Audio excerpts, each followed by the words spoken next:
que estamos en nuestro proyecto Cimiento de Fe. Amén.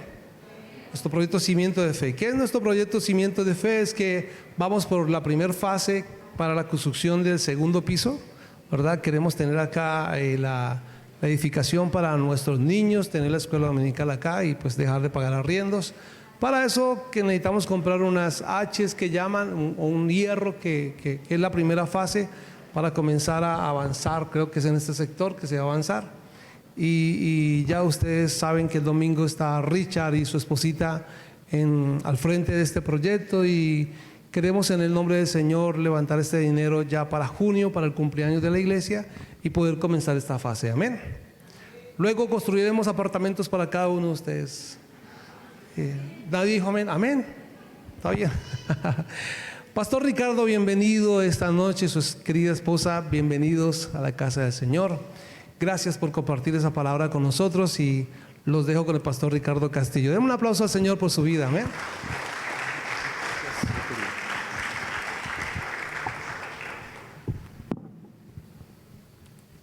Muy buenas noches, familia. ¿Cómo estamos?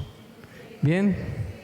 Sí, hoy el día un poco húmedo, un poco lluvioso, pero igual, un día precioso. Todos los días que el Señor nos concede son días preciosos, ¿verdad? Días maravillosos. Podemos agradecer a Dios por ello, ¿verdad? Podemos decirle: Señor, muchísimas gracias por permitirnos, Señor, venir en esta hora a este lugar y poder, Señor, a tus pies estar, Señor, para recibir de las palabras que tú tienes, Señor, para nuestra vida. Sabemos que tú siempre, por tu Espíritu, Señor, nos iluminas y nos permites, Señor, tener la edificación que tú quieres dar. Gracias, Señor y Dios, en el precioso nombre de Jesús. Amén. Amén. Bueno, mis amados, una pregunta. ¿Quiénes estuvieron anoche aquí en este lugar? Por favor, levanten su mano. ¿Quiénes estuvieron? Bueno, puedo reconocer, sí, algunas personas estuvieron.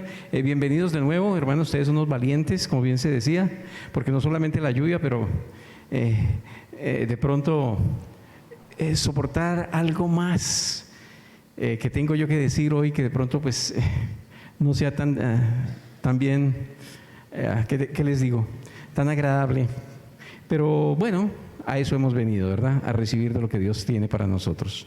Ahora, anoche, si mal no recuerdo, estuvimos hablando algo sobre que cada uno de nosotros tenemos un encuentro pendiente.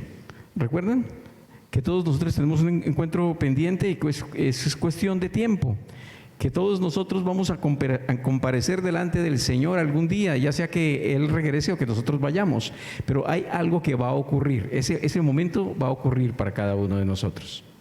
Ahora bien, cuando nosotros empezamos a conocer del Evangelio, nos damos cuenta de algo, ¿verdad?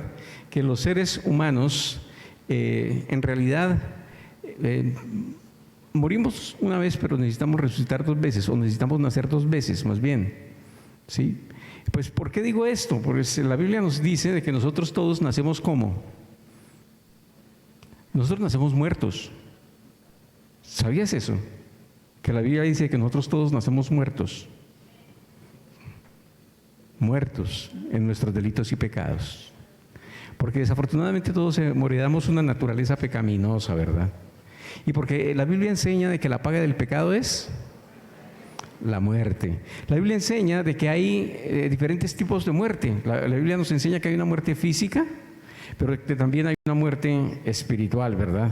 Y una muerte eterna. Pero en esa muerte espiritual nacemos todos los seres humanos, por lindos que nos veamos así de pequeñitos. Bueno, claro que todos pequeñitos más bien tiramos a feos, ¿verdad? Pero por muy simpáticos que parezcamos, la verdad es que todos nacemos muertos. Y como de pronto lo mencioné en la noche de ayer, necesitamos, sí, nacer de nuevo. Para las personas que estuvieron ayer, seguramente podrán recordar que decíamos de que todos nosotros los hombres, seres humanos, estamos sujetos a pasiones muy humanas. Y mencionamos entre ellas, pues, el odio, la traición y, pues, por supuesto, el amor, ¿verdad? De eso estábamos hablando. Y todos nosotros pues tenemos una misma condición, hermanos. Todos nosotros somos pecadores, todos hemos fallado en una u otra manera. Y no solamente nuestros padres, los primeros padres pecaron cuando aceptaron la oferta de ser semejantes a Dios. Nosotros todos también, en alguna medida y en algún momento, nosotros también hemos hecho decisiones que realmente Dios las llama pecado. Aunque nosotros digamos, esto es mi preferencia, esta es la manera en como yo concibo que se deben hacer las cosas, para Dios esto es pecado. Vivir a nuestra manera, de hecho, llevados de nuestro parecer, eso puede ser un pecado delante de Dios. Entonces, qué bueno esto. Pero también, hermanos, hay algo que nosotros debemos ver hoy, y es que, bueno, la Biblia también nos enseña esto, ¿no? Que está escrito que para todos los hombres alguna vez vendrá la muerte y después el juicio. Ahora, de lo que quiero hablar en esta noche es sobre este tema, la necesidad de la muerte, la necesidad de la muerte.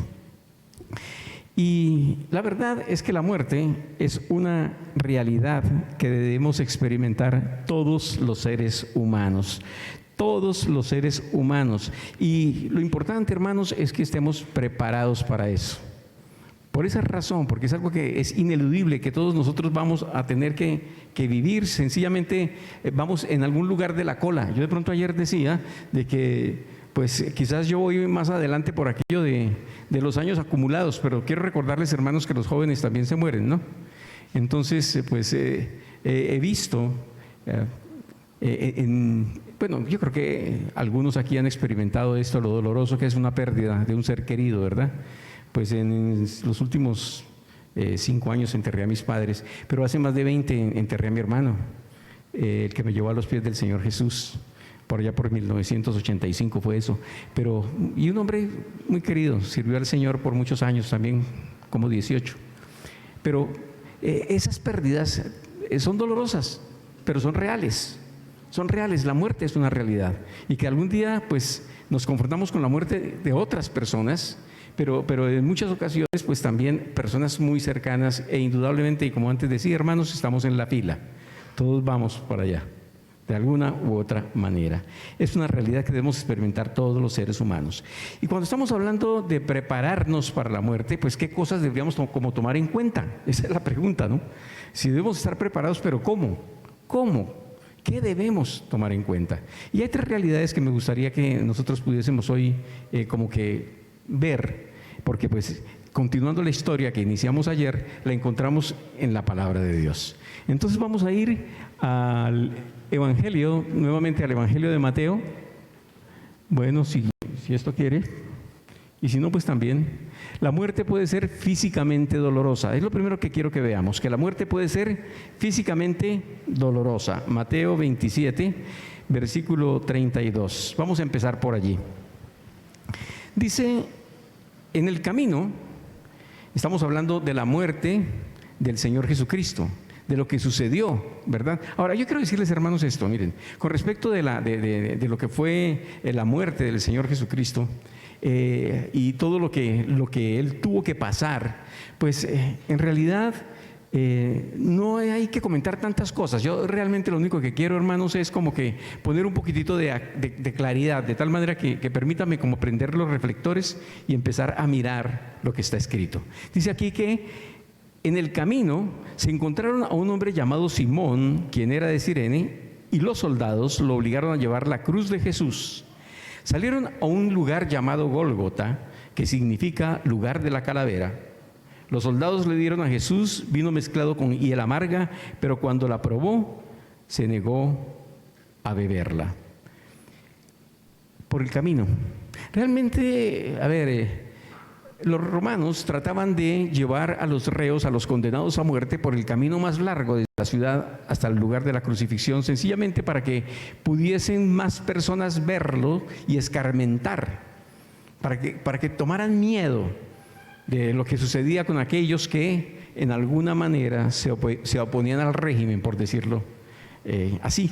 Ahora, cuando se condenaba a alguien, entonces la persona iba desde el lugar, desde la ciudad, iba en medio de 4 soldados que lo custodiaban y pues iba llevando el travesaño, la parte horizontal de la cruz, hasta el lugar en donde se encontraba la parte vertical, y allí era la persona crucificada. Pero obviamente esto era supremamente difícil, y particularmente en el caso del Señor Jesucristo.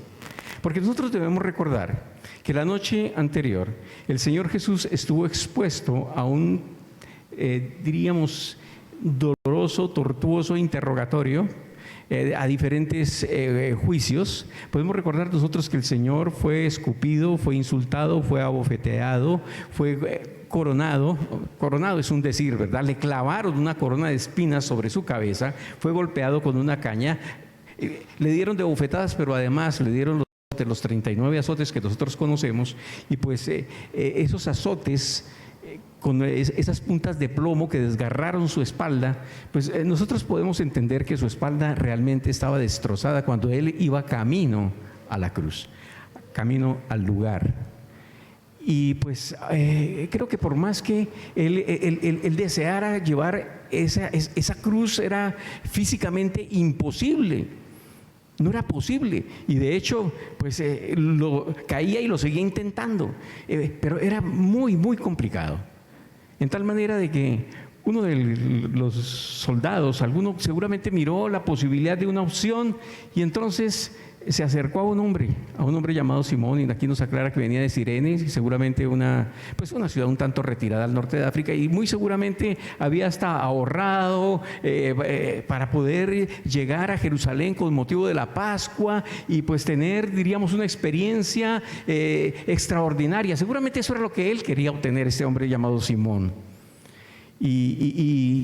Y pues bueno, en ese tiempo también nosotros sabemos que bastaba con que simplemente un soldado romano tocara el hombro de un ciudadano, un esclavo en realidad, judío, para que inmediatamente obedeciera la orden que se le diera, y la orden que se le dio fue: ayude a cargar esa cruz. Y pues Simón no tuvo más remedio que obedecerla, que obedecer esa orden. Ahora nosotros podemos imaginar, quizás pensar, ¿qué había en el corazón de Simón en el momento en que fue y obligadamente, pero fue a tomar esa cruz para llevarla a él, ese travesaño para llevarlo a él en ese resto de camino del Calvario? Pues tal vez tuvo sentimientos de indignidad, tuvo sentimientos de impotencia, de vergüenza, pues realmente no sabemos mucho. Pero saben, es interesante cómo la Biblia misma nos ilumina y nos permite conocer más adelante en Marcos 15:21 de que este hombre, Simón de Cirene, fue el papá de dos hombres llamados Alejandro y Rufo, y estos dos hombres hicieron parte de la iglesia. Yo me pregunto si después, al pasar el tiempo, este hombre consideró que verdaderamente había tenido el mayor privilegio que cualquier otro hombre haya tenido sobre la faz de la tierra: ayudar a Jesús en ese momento tan difícil y tan doloroso. Y este hombre tuvo ese honor, tuvo ese privilegio. Es impresionante que nosotros podamos como que pensar un poco en lo que sucedió con este hombre.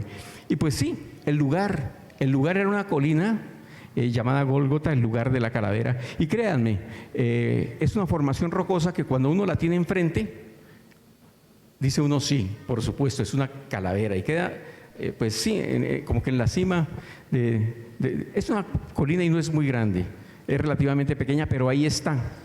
Y es en el camino de la ciudad. Saben que seguramente no estaba tan lejos el lugar de las cruces, porque pues si el propósito era que se vieran, seguramente iban a procurar que estuviesen muy expuestos. Pero sí, en ese lugar. ¿Y qué hacían con ellos? Pues les clavaban las manos, las muñecas quizás, con gruesos clavos cuadrados allí, a ese travesaño, a los reos condenados a muerte.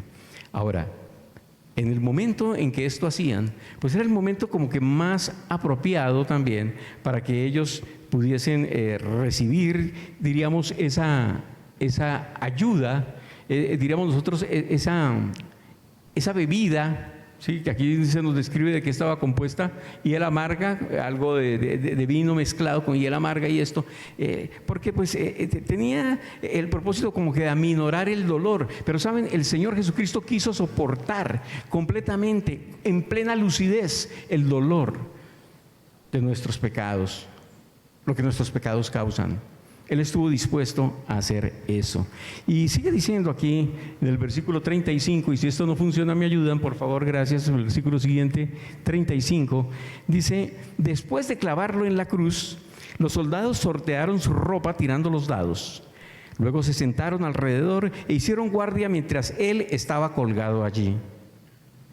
encima de la cabeza de Jesús, colocaron un letrero que anunciaba el cargo en su contra. Decía: este es Jesús, el Rey de los judíos. Muy seguramente de que en estos días ustedes han estado leyendo, ¿verdad?, esta parte de los evangelios. Es muy importante de que nosotros conozcamos las circunstancias, la situación, cómo fue que se dio. Y muy seguramente Dios hablará a nuestro corazón en el momento en que nosotros estamos explorando, indagando, queriendo saber. Porque verdaderamente Dios es un Dios que se muestra, que se revela, que quiere que nosotros podamos estar muy cercanos a Él. Y aquí debemos considerar una cosa, y es que los reos, los condenados a muerte, se crucificaban generalmente desnudos o con un trapo colgado en la cintura, pero sus ropas pertenecían a quienes los crucificaban. En este caso en particular también se nos dice de que ellos jugaron a los dados esta ropa, que después entonces hicieron guardia, montaron guardia, estuvieron allí unas horas esperando pues a que llegase el final. Y el crimen pues estaba escrito en un letrero que pues a veces estaba lo llevaba el condenado, lo llevaba sobre su cuello, o quizás uno de los soldados lo llevaba en la mano, pero eso lo colocaban sobre la cruz, ¿verdad? Y este es Jesús, el Rey de los judíos. Ahora, todas estas situaciones son dolorosas, son difíciles, y a veces nosotros decimos: sí, la paga del pecado es la muerte. Pero ¿cuál pecado había cometido Jesús? Si realmente era completamente inocente. Pero Él quiso identificarse contigo y conmigo, con cada uno de nosotros, seres humanos. Quiso identificarse en la muerte que todos nosotros debemos experimentar. Él se hizo un ser humano, con todas las limitaciones propias de un ser humano. Y el libro de Hebreos nos dice de que Él incluso recibió toda suerte de tentaciones, pero nunca pecó. Completamente inocente, y sin embargo sufrió una de las más dolorosas y vergonzosas muertes que se habían imaginado posibles en el Imperio de Roma. Esto fue lo que sucedió. Y al enfrentar la muerte, hermanos, también nosotros vamos a tomar en cuenta que la muerte puede ser emocionalmente traumática. Podemos pasar al siguiente, por favor. La muerte puede ser emocionalmente traumática. Dice aquí en la Escritura de que con Él crucificaron a dos revolucionarios, a dos personas que se sublevaban, o delincuentes quizás, uno a su derecha y otro a la izquierda. En ese momento habían 3 cruces sobre esa colina. Y saben, se estaba cumpliendo una profecía muy clara, dada muchísimos años atrás, en cuanto a que Él sería muerto entre delincuentes. Él moriría en medio de delincuentes. Ahora, la gente, dice el versículo 39, que pasaba por allí gritaba insultos y movía la cabeza en forma burlona. ¿Sí? Una versión dice que con sonrisa maliciosa observaban a Jesús y podemos imaginar eso. Pero mírate ahora, le gritaban: dijiste que ibas a destruir el templo y a reconstruirlo en 3 días. Muy bien, si eres el Hijo de Dios, sálvate a ti mismo y bájate de la cruz. La siguiente, versículo 41, dice que los principales sacerdotes, los maestros de la ley religiosa y los ancianos también se burlaban de Jesús. Salvó a otros, se mofaban, pero no puede salvarse a sí mismo. ¿Con que es el Rey de Israel? No, que baje de la cruz ahora mismo y creeremos en Él. Confío en Dios, entonces que Dios lo rescate ahora, si lo quiere. Pues dijo: soy el Hijo de Dios. Hasta los revolucionarios que estaban crucificados con Jesús se burlaban de Él de la misma manera. ¿Saben? En este pasaje se describen las burlas. Se describen las burlas de ¿quiénes? De la gente. Pero señala de manera particular a esos principales sacerdotes, ¿verdad? A aquellos religiosos, ancianos, a ellos se mofaban. Y pues por supuesto, no solamente, increíble, no solamente ellos, sino hasta de los crucificados con Él. Alguno también se burló irónicamente. No lo dice aquí, pero pues según la tradición, habían dos hombres allí. ¿Recordamos los nombres? A ver. Últimamente olvido con mucha facilidad cosas. Bueno, como se hayan llamado. La tradición dice que se llamaban de alguna manera, pero también dice de que uno de ellos se burló, el otro no. El otro sí le dijo al Señor: Señor, tú que sí tienes buena memoria y no como Ricardo, acuérdate de mí cuando estés en tu reino. Y de cierto te digo que hoy estarás conmigo en el paraíso. Sí. Esto creo que es muy importante. Las personas en general se estaban burlando de este Dios hecho hombre, crucificado voluntariamente, porque nosotros recordemos algo: Él entregó su vida, no se la quitaron. En el momento de su arresto, Él pudo haber clamado porque legiones de ángeles vinieran y acabaran con todo el paseo. Y aquí dicen: si eres verdaderamente el Hijo de Dios, pues bájate de esa cruz. Menos mal que no se bajó, porque qué tal si hubiera bajado, hermanos. Afortunadamente, Él no estaba en esa cruz para demostrar nada que era poderoso, aunque lo es. No, realmente en un acto de amor indescriptible, incondicional, inimaginable, algo que nosotros realmente ni siquiera podemos entender en toda su magnitud, Dios hecho hombre en una persona estaba allí entregando su vida.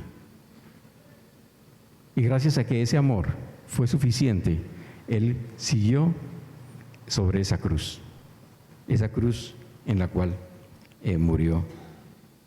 Ahora, el siguiente versículo, el versículo 45, dice algo.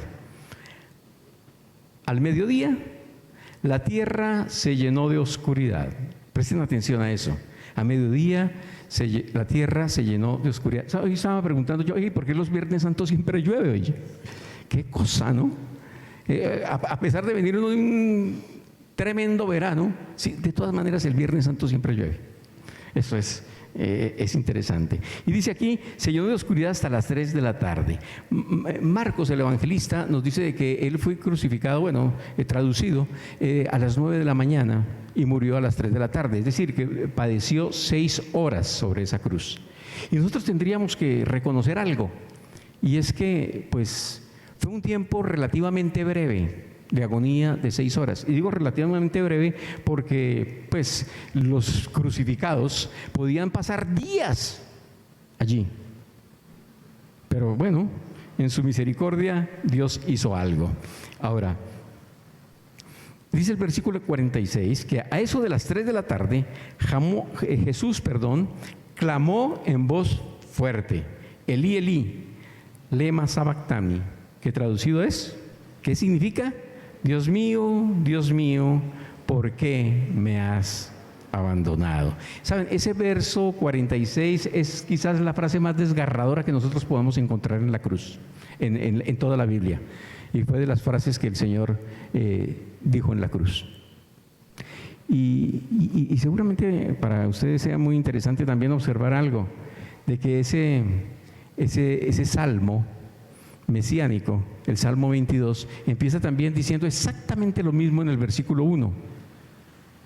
Dios mío, ¿por qué me has abandonado? Es interesante esto. Y cuando nosotros podemos seguir leyendo, de pronto en el Salmo dice el versículo 7: todos los que me odian se burlan de mí, tuercen la boca y menean la cabeza diciendo: Él apeló al Señor, líbrenle Él. Oye, tan detalladamente describía el profeta lo que habría de suceder siglos después. E incluso el Salmo 22 en el versículo 18 dice: se repartieron entre ellos mis vestidos y se jugaron mi ropa a los dados. El Señor Jesucristo se apersonó de este salmo. Y muchas de sus palabras eran precisamente consignadas aquí en el Salmo 22. Continuamos, dice en el versículo 47, que algunos que pasaban por allí entendieron mal y pensaron que estaba llamando al profeta Elías. Uno de ellos corrió y empapó una esponja en vino agrio, la puso sobre una caña de junco y la levantó para que pudiera beber. Pues no sé si fue que le dieron de beber 2 veces en realidad, pero sabemos que el Señor no quería beber esto. Y dice, pero los demás dijeron, espera, a ver si Elías viene a salvarlo. Hermanos, yo creo que no solamente los que pasaron por el lugar o los que allí estaban entendieron mal el significado de este evento. No pudieron captar el propósito, porque hoy en día, hermanos, en pleno siglo XXI, hay demasiadas personas que no entienden el significado de la cruz, que no logran captar lo tremendo que sucedió en aquella hora. Ese día que realmente transformó, cambió completamente tu historia, la mía, la historia de toda la humanidad. Pero eso ocurrió allí. Ahora, ¿cuán fácil es en realidad, hermanos, que nosotros, aún con todo el conocimiento, el entendimiento, la sabiduría que tenemos hoy en pleno siglo XXI, también estemos pensando, estamos diciendo majaderías, estupideces con respecto de lo que allí ocurrió?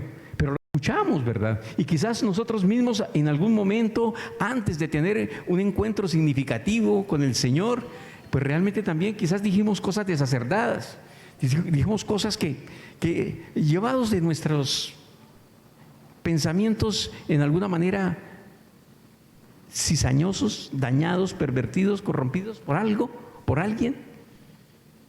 Pero hoy por hoy, hermanos, nosotros podemos escuchar muchas cosas. Y dice el versículo 50, entonces Jesús volvió a gritar y entregó su espíritu. Entonces Jesús volvió a gritar y entregó su espíritu.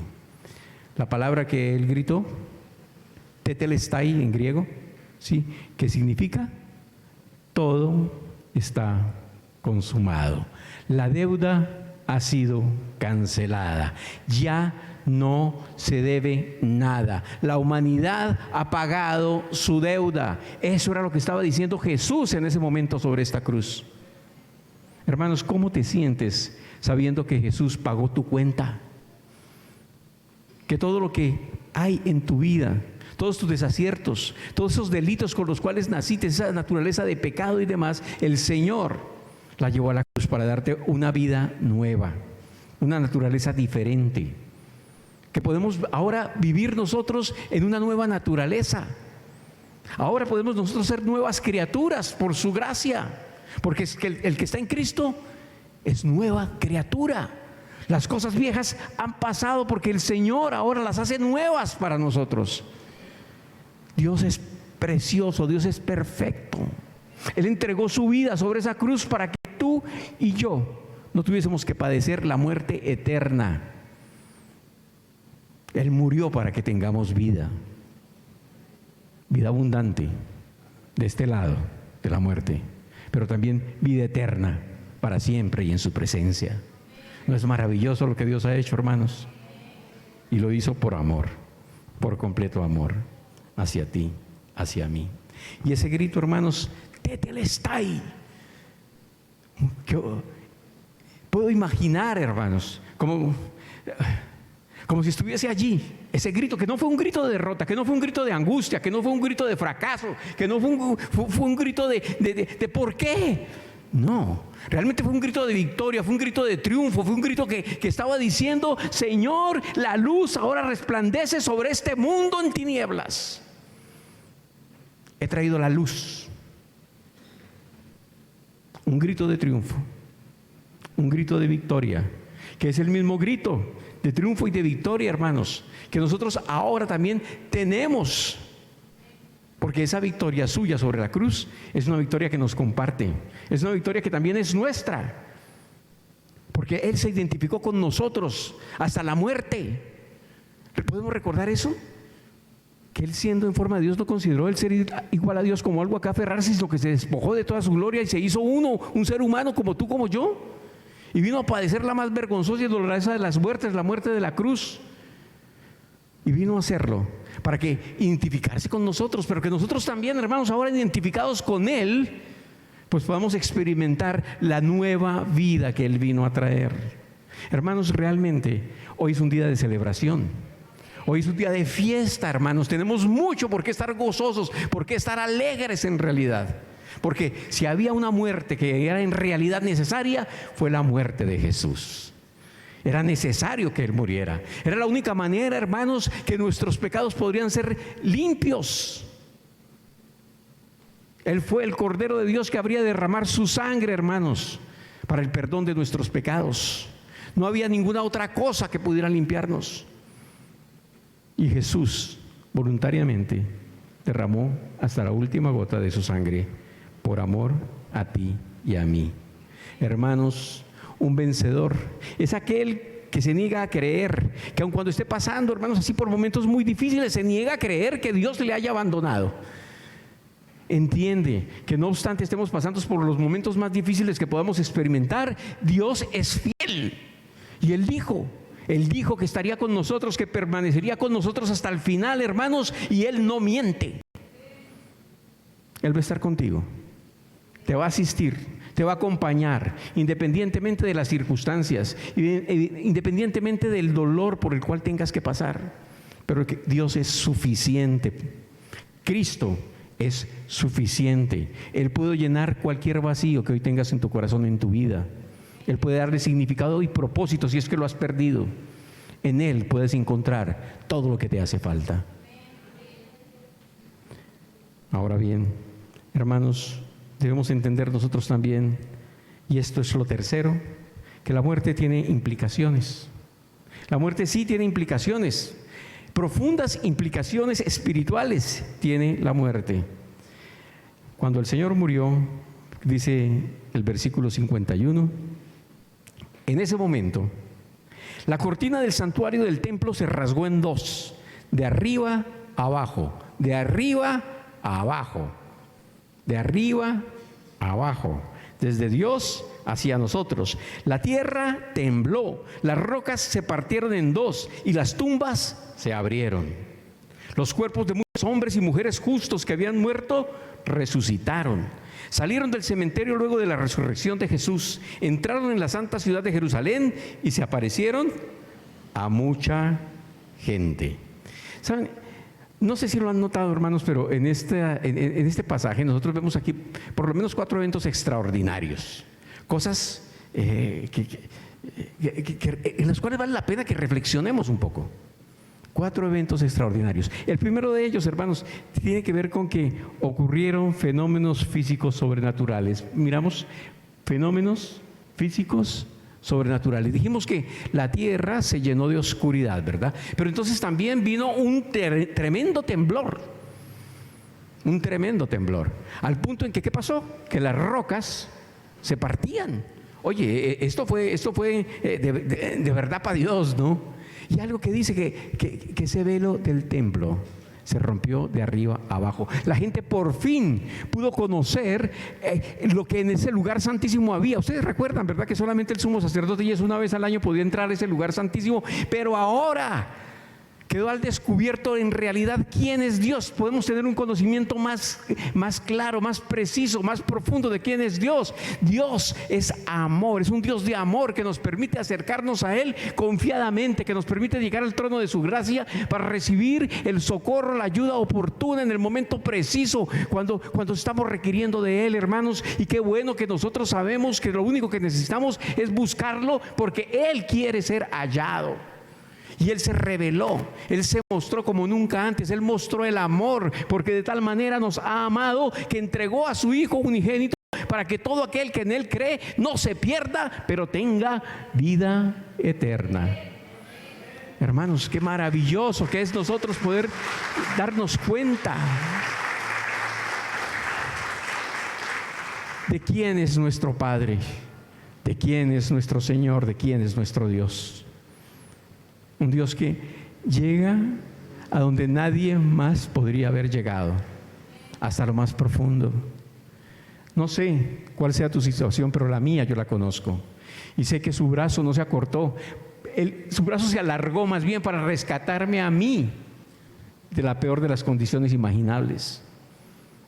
Hoy tengo un micrófono y hablo de Él. Pero en algún tiempo estuve tan lejos de Él que realmente nada merecí. Nunca nadie merece nada. Pero si había alguien que menos merecía, yo podría verlo en el espejo. Ese era yo. Pero Dios es bueno, y es bueno para con todos, hermanos. Y hay algo aquí que nosotros podemos en alguna manera también tratar de entender sin lograrlo, hermanos. Y es, ¿cómo así que hasta los muertos resucitaron? ¿Cómo así que los muertos resucitaron? Y de pronto le mencionaba yo a mi esposa en estos días, comentándole lo que pues el Señor me estaba mostrando del pasaje. Oye, esto realmente no fue el apocalipsis zombie. Eso no fue que se levantaron pues a comer gente. No, esto era una cosa completamente diferente. ¿Ya? Quizás algo semejante a la resurrección de Lázaro, ¿verdad? Que él se levantó y vivió un tiempo más como una persona completamente normal, porque hablaba, tenía vida familiar, comía y todo lo demás. Quizás estos hombres que dice aquí eran justos, resucitaron y volvieron a tener esa clase. Bueno, no se habla mucho de eso realmente. Yo no he oído una predicación en ninguna parte que hable sobre los que resucitaron ese día. Quizás porque la Biblia no da mucha información al respecto, y mal haríamos en tratar de hacer doctrina sobre apenas un par de versos en la Biblia, pero realmente eso es lo que Escritura dice. Pero lo importante, hermanos, es que en ese momento el Señor Jesucristo destruyó el poder del pecado y de la tumba, hermanos. Él destruyó el poder de la muerte, y porque Él vive, nosotros también viviremos por la eternidad. Y eso hace tremenda diferencia, hermanos. Tremenda diferencia hace esto. Ahora, algo más que nosotros podemos observar allí, pasamos, y es algo más, hacia adelante por favor, que hubo conversiones inesperadas. ¿Hubo qué? Conversiones inesperadas. Dice aquí el versículo 54, el oficial romano y los otros soldados que estaban en la crucifixión quedaron aterrorizados por el terremoto y por todo lo que había sucedido. Claro, pues cómo no. Si uno experimenta semejante, aquí apenas con un medio temblorcito de tierra, sí, ya uno está, ¡ay! Es un terremoto, las piedras se partieron. Estos manes estaban asustados, y viendo gente salir de tumbas, pues hermano, cualquiera. Sí, cualquiera. Yo hubiera corrido más rápido. Sí, es decir, esto es asombroso. Y ellos dijeron, este hombre era verdaderamente el Hijo de Dios. Entonces pensemos por un momento, hermanos. En este momento hubo conversiones. Dimas y Gestas era el nombre, se supone, de aquellos dos crucificados. Gracias, Espíritu Santo, por soplar. Sí, y se supone que uno de los dos, no sé cuál, fue el que insultó, y el otro el que dijo, ¿no te da ni vergüenza? Crucificado porque te lo mereces, y ¿cómo se te ocurre? Bueno, ok, no sé cuál de los dos era, pero ese fue un primer convertido. Pero no solamente ese, el centurión, el que estaba allí dirigiendo esa tropilla, ¿verdad? Los soldados, ellos reconocieron verdaderamente, este era el Hijo de Dios. Primeros convertidos en aquel día, los primeros frutos de esa muerte. El sacrificio de la cruz verdaderamente permitió ver la divinidad de Jesús, de la cual algunos aún dudaban. Pero también, ¿qué podemos observar allí? Que algunos discípulos siguieron con Jesús hasta el final. Poquitas damas. No. Aquí dice que muchas mujeres. ¿Sí? Cuando los hombres, desafortunadamente, hermanos, qué vergüenza, qué pena, arrancaron a correr. ¿Sí? ¿Quiénes permanecieron ahí firmes? Muchas mujeres. Y no es que realmente la cosa para ellas fuera más fácil. No, realmente también a ellas les pudo haber tenido consecuencias tremendas para ellas el hecho de estar allí, identificadas con Jesús. Pero realmente pues quizás no les prestaban demasiada atención. Pero ellas también se estaban jugando el cuello, hermanos. De alguna manera es bueno que entendamos eso. ¿Y saben por qué estaban ellas? Bueno, venían desde Galilea además, ¿no? Y yo les hablaba ayer que 2,5 millones de gente estaban en Jerusalén en aquel entonces. Se calcula, claro, no hubo censo, pero se calcula. Y muchos de ellos realmente no eran ciudadanos de Jerusalén, venían de Galilea. Y pues obviamente no pertenecían ni a la casta religiosa ni tampoco a los judíos. Eran gente, pues diríamos nosotros, un poco más abierta, que quizás habían tenido mayores oportunidades y de pronto sí las habían aprovechado para escuchar a Jesús, sus enseñanzas, sus palabras, para observar sus milagros. Y bueno, allí estas mujeres, hermanos, bueno, ellas ya habían seguramente, no sé cómo, leído que el verdadero amor echa fuera el temor. Ellas estuvieron ahí firmes porque amaban al Señor y estuvieron acompañándolo hasta el final. Y esto realmente es, maravilloso. Y piensen esto, hermanos, el verdadero amor echa fuera el temor. Quizás en el presente o en el próximo futuro tú vas a tener que ser confrontado o vas a ser confrontado quizás por alguna clase de autoridades o por otras personas, si es que no lo has sido ya, a causa de tu fe. Y ojalá tengas la entereza de carácter para defender tu fe, para manifestar verdaderamente en quién has creído. Porque que te ridiculicen, que te matoneen, pues eso ya va a ser poca cosa. Realmente pueden haber implicaciones serias para todo aquel que va a permanecer firme en lo que el Señor le ha mostrado. Sus convicciones van a permanecer férreas donde deben estar. Así como sucedió con aquellas mujeres. Allí estaban ellas. Ahora, sigue diciendo el versículo 57. Al acercarse la noche, José, un hombre rico de Arimatea, que se había convertido en seguidor de Jesús, fue a ver a Pilato y le pidió el cuerpo de Jesús. Pilato emitió una orden para que se lo entregaran. José tomó el cuerpo y lo envolvió en un largo lienzo de lino limpio.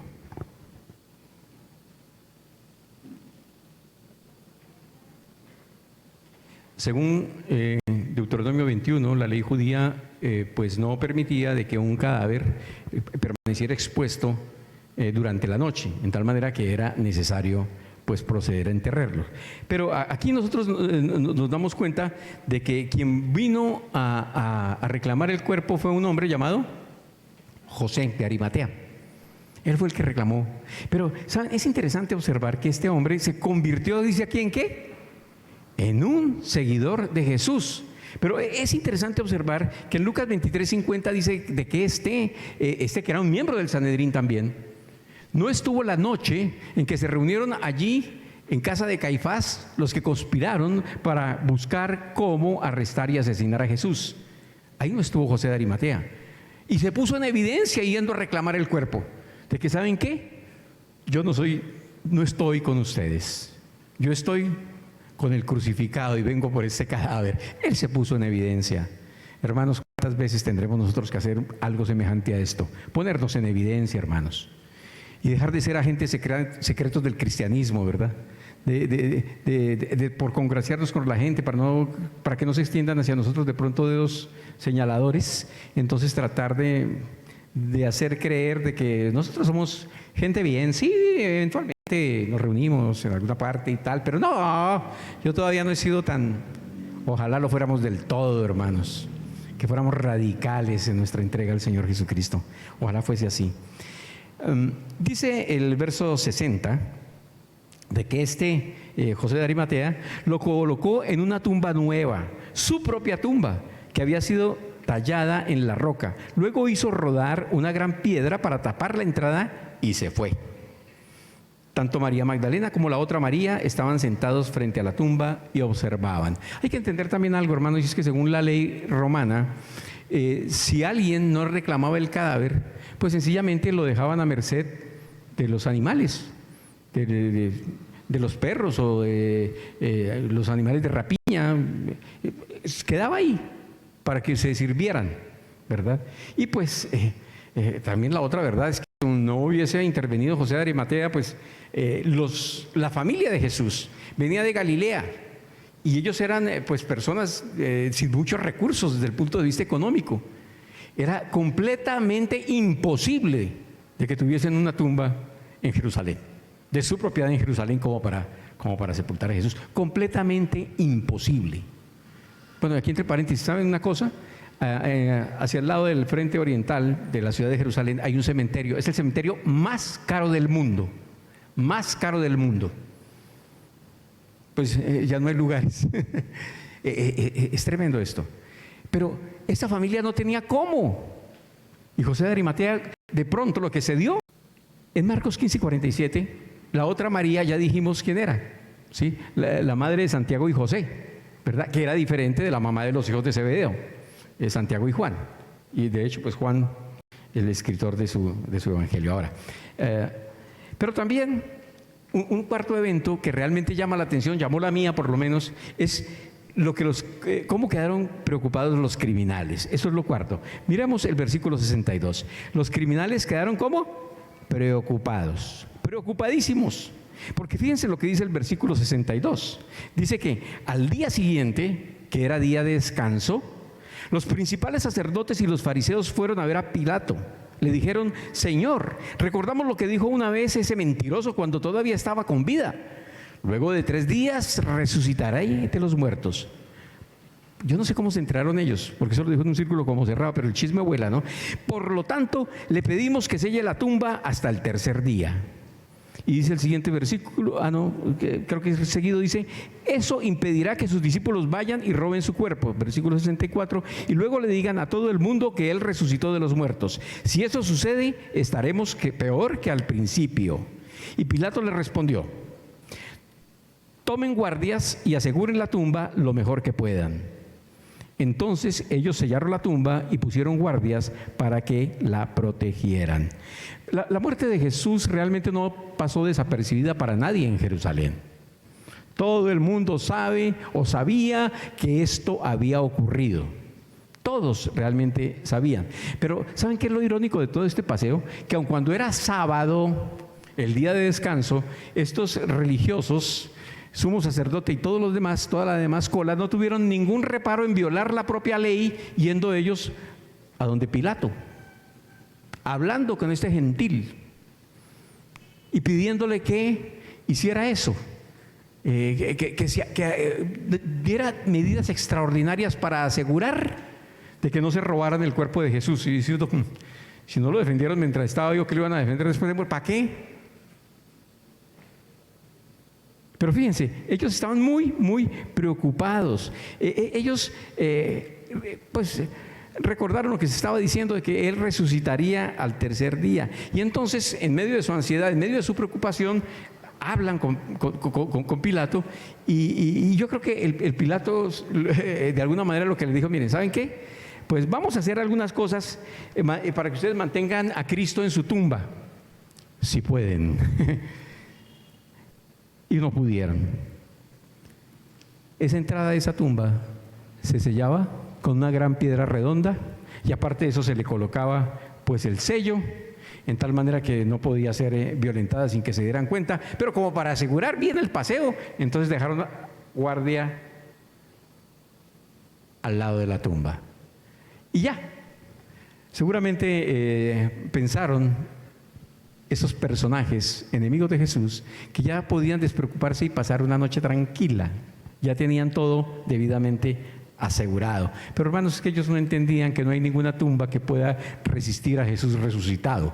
Ellos no pensaron en eso. No hay nada que pueda resistir el poder de la resurrección. De eso hablaremos después. Hermanos, en conclusión, lo que quiero decir en esta noche, y está allí en la diapositiva, el juicio.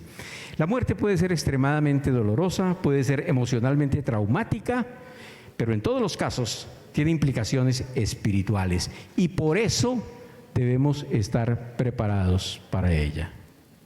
¿Han escuchado aquella frase que dice que nosotros debemos vivir el día de hoy como si fuéramos, que debíamos de vivir como si fuéramos a durar 100 años, pero deberíamos de vivir este día como si fuera el último? ¿Han escuchado eso? Bueno, ¿qué tal que nos llegara hoy? Pues ya está de nochecita, pero hermanos, la hora puede ser cualquiera. En cualquier momento podemos ser llevados a su presencia. Y hay tantas maneras de morir. Un programa de televisión había, creo que decía, las 1000 maneras de morir, sí, 1000 maneras de morir. Y ahí había unas muertes súper absurdas. Unas muertes, pues claro, muy trágicas, unos accidentes, pues terribles, ¿sí? y crueles, unas muertes que ¿para qué? Horribles. Pero también, hermanos, uno se puede morir así, sencillamente. Se acostó y no se levantó. En el 2011, me dio así como un ¡ting!, eso que llaman infarto, y se me quemó el 48% del corazón. así. Y todavía estoy dando lata. Todavía estoy dando lora por la gracia de Dios. Pero hermanos, eso puede ser muerte súbita, eso puede ser que, así llamaban a la muerte del que se acuesta y no se levanta, ¿verdad? Pero puede ser también porque alguien es víctima de una enfermedad quizás difícil, prolongada, como en el caso de mi hermano. Es posible. O sencillamente de un momento a otro. 1000 maneras de morir.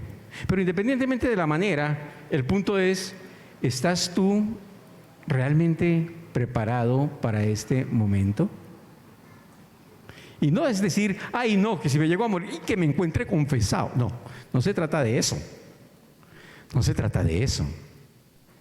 Realmente, hermano, hermana, si has nacido de nuevo, si estás viviendo en el poder y en la gracia del Espíritu Santo de Dios, deberías estar permanentemente preparado, ¿verdad? Porque, como lo dijera en alguna ocasión el apóstol Pablo, hermanos, para mí el vivir es Cristo y el morir es ganancia, ¿no es cierto? Ay, pero por causa de ustedes, pues mejor, pues sí, claro, voy a tener que estar un poco más con ustedes, pero si por mí fuera me desconecto. Sí.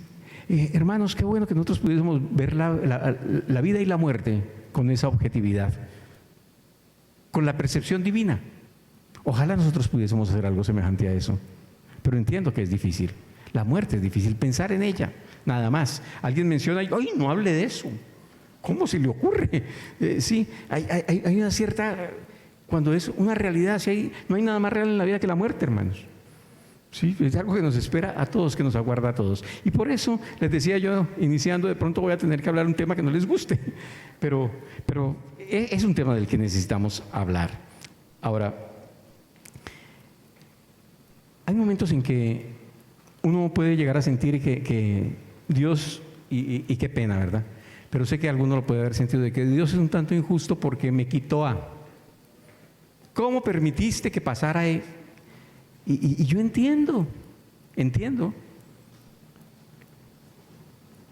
que uno pueda, como ser humano, tener también esos desaciertos, porque cuando uno piensa de esa manera, la verdad, está olvidando algo que es brutalmente importante, una verdad de apuño, que el Señor sobre la vida y la muerte es Dios.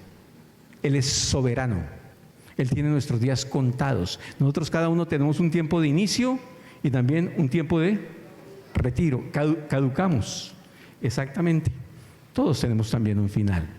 El Señor lo sabe, nosotros no. Si lo supiéramos, nos prepararíamos el día anterior.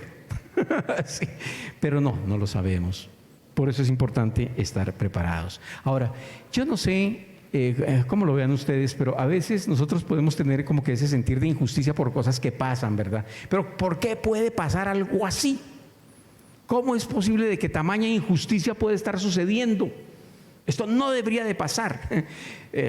Ahora que estábamos en el tiempo de la adoración al Señor, que estoy seguro la recibió con mucho agrado.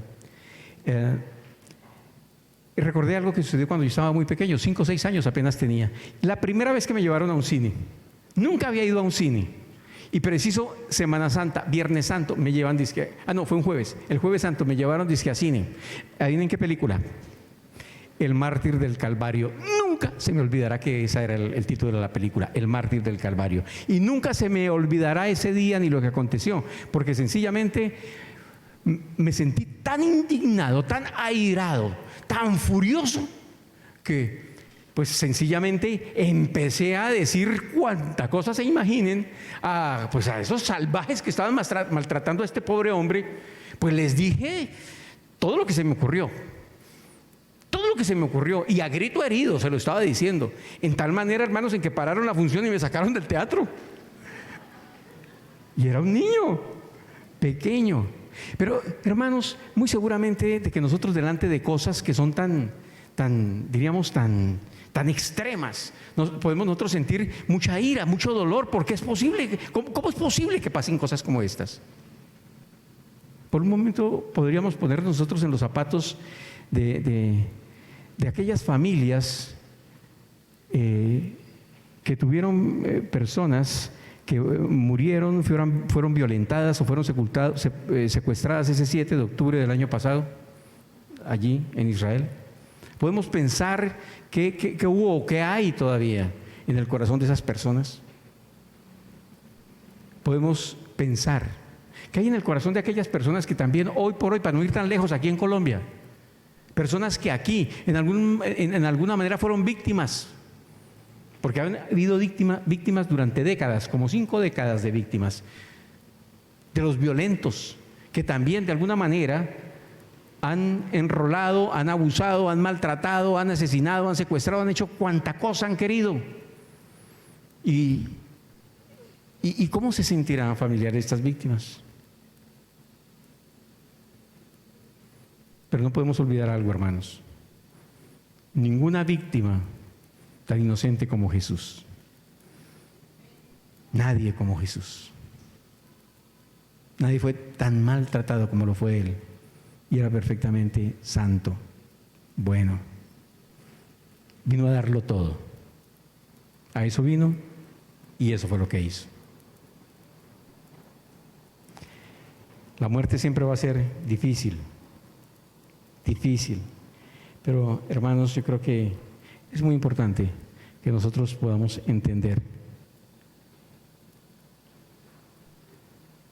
qué va a suceder. Eso va a suceder.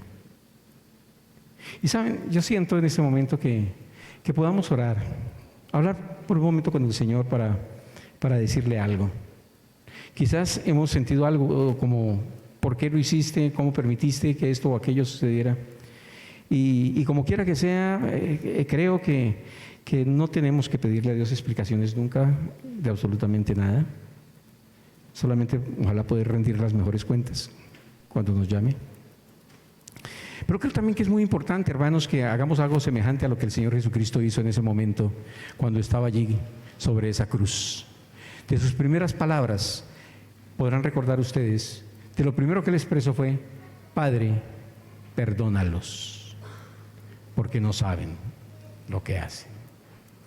Padre, perdónalos, porque no saben lo que hacen. Quizás vas a tener que pedir perdón primeramente por ti, por haber en alguna manera juzgado a Dios, porque en su soberanía decidió llevar a alguien. Pero es indudable que nosotros necesitamos poder perdonar también a cualquier otro ser humano que de alguna manera haya causado daño a nuestra vida, a nuestro corazón. Porque la muerte trae tribulación, emocionalmente nos puede descomponer, y máxime cuando ha habido agresión, cuando ha habido violencia. Y quizás nosotros tenemos en nuestro corazón algo guardado contra alguien por este hecho. Ojalá podamos hacer como Esteban hizo también. Mientras era apedreado también, él dijo algo semejante: no les tomes en cuenta este pecado. Ojalá que nosotros con esa misma actitud, con esa misma, diríamos nosotros, con ese mismo corazón, ese terreno abonado en el corazón, podamos recibir lo que el Señor Jesús dijo que deberíamos de hacer por nuestros enemigos. El Señor lo que dijo es que nosotros deberíamos de perdonar, orar y bendecir. ¿Estamos dispuestos a hacer eso? Perdonar, orar, bendecir a aquellas personas que nos han causado tanto daño. Pedirle al Señor que su gracia y su misericordia llegue hasta ellos, para que al igual que nosotros puedan recibir el perdón de sus pecados y ser reconciliados con Él. Podríamos hacer algo semejante a eso. Y pues por supuesto, creo que necesitamos pedir perdón por habernos visto como nos hemos visto en ocasiones. Porque creo, hermanos, que en más de una ocasión nosotros también nos hemos visto tan poca cosa. Nos hemos visto como aquellos miserables que no pueden tener ninguna clase de perdón por alguna cosa que nosotros hicimos. Pero quiero decirles, así con la misma misericordia y compasión que Jesús trató a Judas, con la misma misericordia y compasión con la cual extendió gracia hacia mí para sacarme de donde estaba, el Señor quiere extender gracia y misericordia y perdón para todo aquel que a Él viene, porque al que Él viene no lo echa fuera. Padre, en esta noche estamos delante de ti, Señor, con corazones abiertos, Dios del cielo, queriéndote expresar, Señor, que hay dolor en nuestro corazón, Señor, que hay tristeza, que hay abatimiento, Señor, ante la presencia de la muerte. Que cuando esta muerte, Señor, nos ha golpeado, se ha llevado a nuestros seres queridos, Señor, personas que eran tan significantes para nosotros, Señor, nosotros nos hemos dolido y quizás, Señor, hemos sentido dureza en nuestro corazón hacia ti, Señor. Perdónanos, Dios. Perdónanos porque se nos ha olvidado, Señor, que la vida es tuya, que tú eres el dueño de ella, Señor, que tú nos la diste y tienes todo el derecho sobre ella, Señor. Perdónanos. Perdónanos, Señor. Tú en la oración que enseñaste a tus discípulos dijiste, Señor, que deberíamos de perdonar a otros para ser también nosotros mismos perdonados, Señor. Ayúdanos, Señor, a que podamos sentir esa gracia y perdón que viene de ti, Señor, hasta nuestras vidas, para que Dios podamos extenderla, Señor, hacia las personas que en el pasado nos han hecho daño, Señor. Quiero que por un momento pienses en alguien que te ha hecho daño, alguna persona que te hizo daño. Ponla ahora mismo en las manos del Señor. Quizás sea más de una, quizás sean varias personas. Ponlas en las manos del Señor y clama a Dios, porque sabes, en su misericordia Él también quiere rescatarlos de esa mala, vana, fangosa manera de vivir. Y en este momento, desde tu corazón, habla con el Señor para decir: Señor, renuncio a todo deseo de venganza, a todo resentimiento, Señor, a todo odio, Señor, que hay en mi corazón hacia este o hacia estas personas que me hicieron daño, Señor. Los perdono, los perdono, los perdono, Señor, de todo corazón. Como tú perdonaste, Señor, a quienes se torturaban, yo también, Señor, desato, Señor, toda esta cadena, Señor, que me agobia, que me limita, Señor, y que me impide experimentar, Señor, el gozo y el amor, Señor, que vienen de ti hacia mí, hacia mi vida, Señor. Quiero vivir en libertad. Quiero tener la libertad que solamente tu Espíritu Santo sabe y puede dar. Y en este momento, Señor, también decido perdonarme a mí mismo, Señor. Soltar esta carga que me ha venido atribulando, esa cadena, Señor, que me ha venido atando, Señor, que me hace sentir, Señor, tan poca cosa, Dios, que no tengo derecho a nada, Dios, que no merezco nada de nadie. Pero aún, Señor, sin merecer nada de ti, tú lo dices todo por mí, Señor. Que siempre pueda tener eso en mi mente, fresco, Señor, como una huella, Dios, que tú entregaste tu vida, Señor, por mí sobre esa cruz. Hoy te agradezco, Señor, por ello. Dios, continúa llevándome de tu mano, para que en el momento, Señor, en que tengamos ese encuentro inevitable que vamos a tener, Señor, pueda con gozo en mi corazón, Señor, escuchar, Dios, que tú me digas: buen siervo fiel has sido. Disfruta de mi gozo, disfruta de mi presencia. Gracias, Señor. Gracias por escuchar, Dios, nuestra oración. Aleluya.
por amor, que fluyó por amor.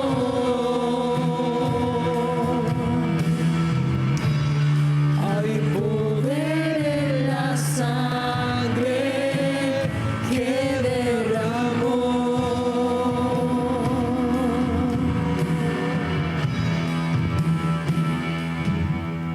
Tu sangre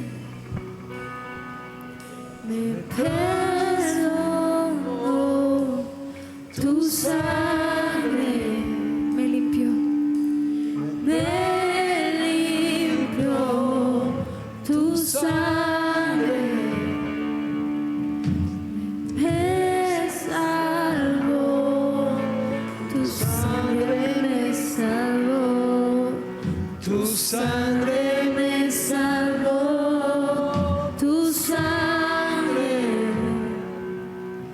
me perdonó, tu sangre me limpió, tu sangre me salvó, tu sangre me salvó, tu sangre me salvó.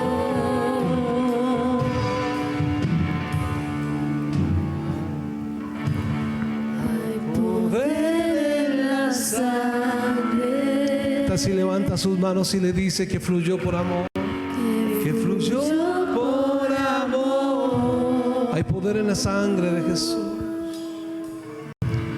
Hay poder en la sangre que derramó. Hay poder en esa sangre.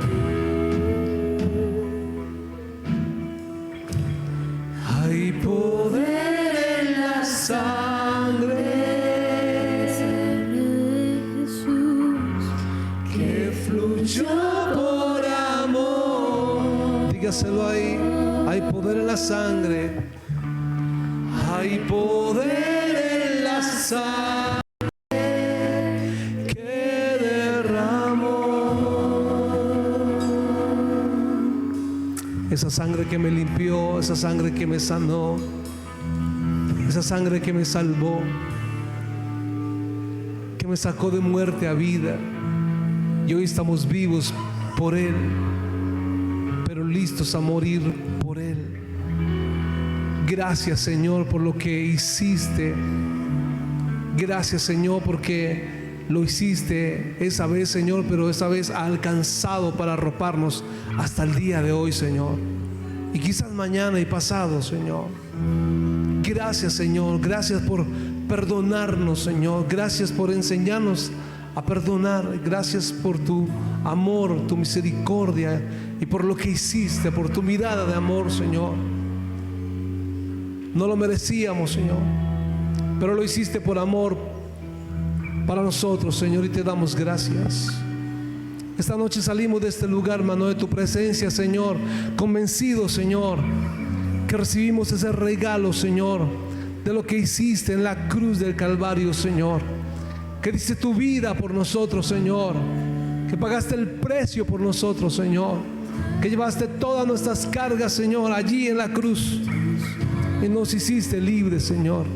Y te damos a ti la honra, la gloria, la alabanza y la adoración esta noche en el nombre del Padre.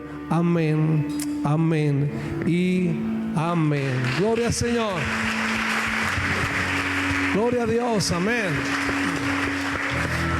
Mis hermanos, el domingo 7 de la mañana, no olvide, 7 y 9 de la mañana, invite a alguien en el nombre del Señor. Dios les bendiga, que tengan una muy buena noche.